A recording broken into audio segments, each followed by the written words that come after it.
There used to be people here, a lot of people. Year after year, they came through the gates, punched the clock, went to work. And they worked hard. They took pride in their skills and the quality of the products that they built. And then suddenly, one day, it was all gone. The owners and their accountants knew exactly what was happening. And for a very long time, the books had been telling them that the company was getting deeper into trouble. And the books, we all know, don't lie. But the people out here, well, they had no idea. How could they have known? They had jobs to do. And it wasn't their job to know about financial statements. Or was it? There's a revolution going on in the way companies are being run. One that's breaking down the old walls between those who own and manage companies and their employees. It is based on a simple but profoundly radical idea. If employees can learn how a business operates and how it makes money, then they begin to think and act like business people themselves. And the results are absolutely astonishing. His name is Jack Stack, and he's the president and CEO of the Springfield Remanufacturing Corporation, or SRC. Back in 1982, when this story starts, SRC was the International Harvester Renew Center, a small division of the giant International Harvester Corporation. That was when Harvester was sliding toward bankruptcy, and they were closing or selling off unprofitable operations like the Renew Center, and people were losing their jobs.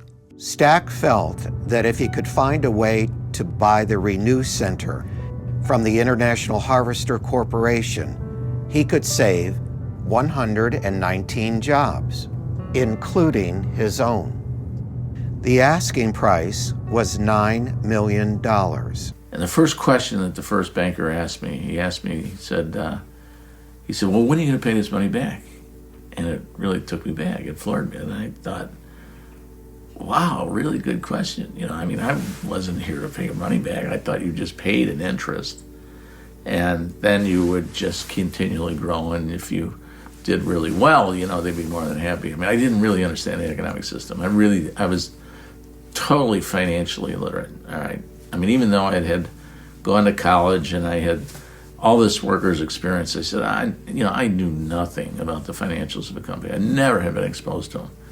And it was quite an embarrassing situation. But after about 15 or 20 business plans, all of a sudden you realize that this isn't rocket science. This is not complicated. This is not sophisticated. This is not... How did we set these standards where people aren't allowed to see these things, okay?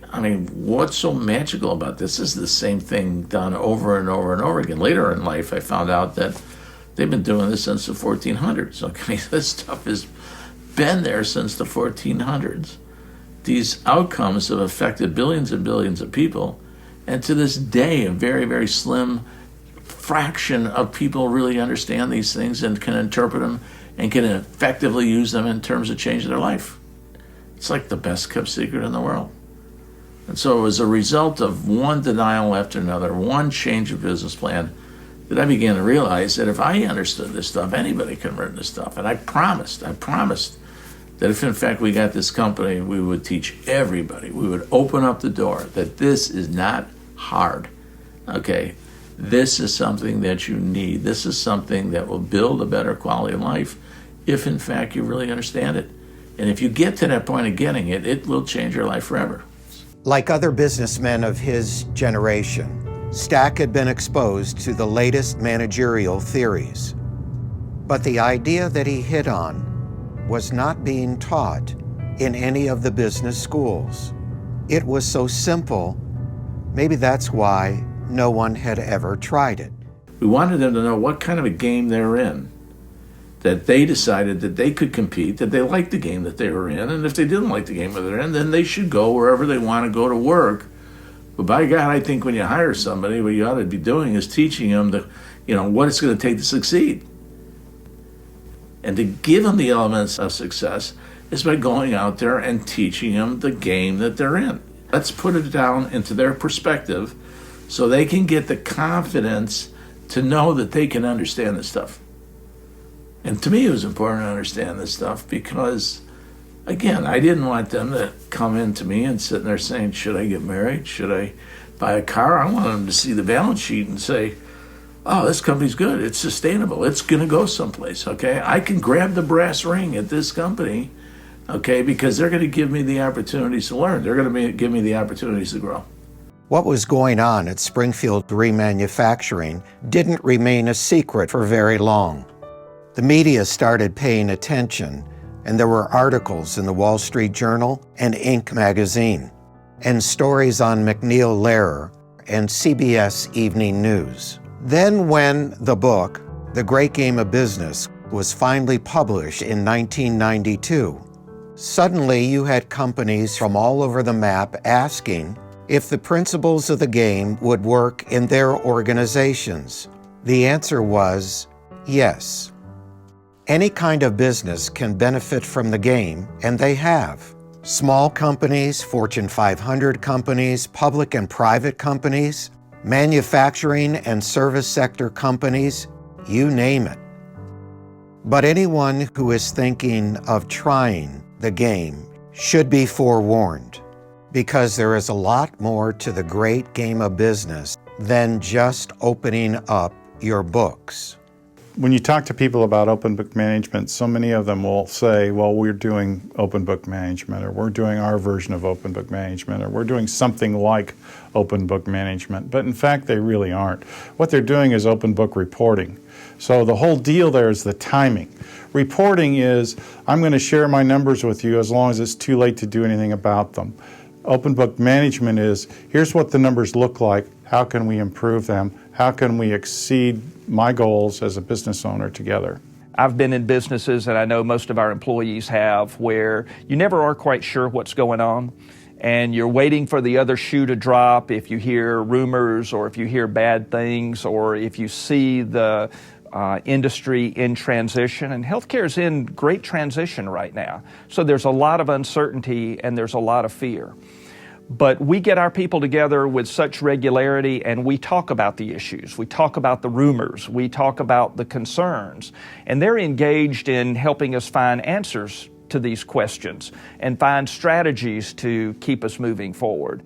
We knew that we needed to do something to increase the understanding of our coworkers about the business, to give them information about our financials and the effect that they have on our financials. Before we worked with the Great Game of Business, we began that process, opening our financials, establishing an incentive plan around them, and we didn't have the tools to quickly teach all of our coworkers what it is that we were doing. The Great Game of Business came and provided us a template for teaching our coworkers about this process and getting them involved very quickly in understanding their financials, forecasting our financials, and making decisions about their effects on those financials. The more I got into it, the more I was like, I wasn't sure where to start. And so one of the best experiences for me was to come to the SRC Experience class.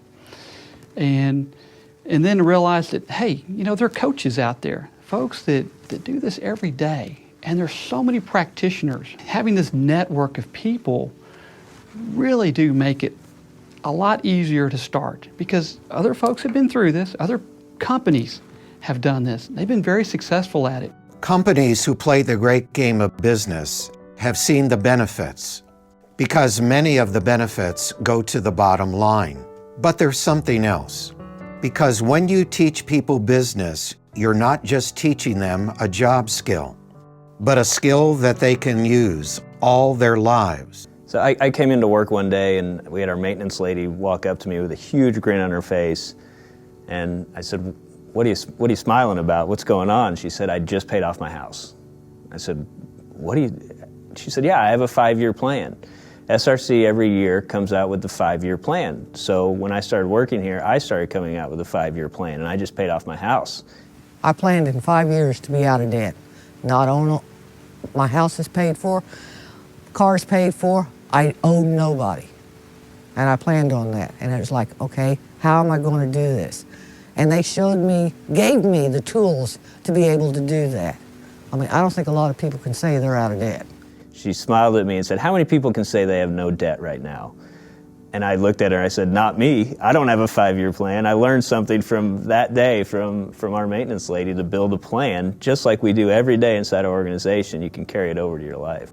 In the past 30 years, SRC has spun off more than 60 new businesses, and many of those businesses are run by former hourly workers.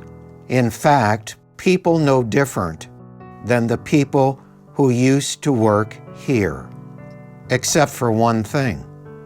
Someone gave them the chance to play the game.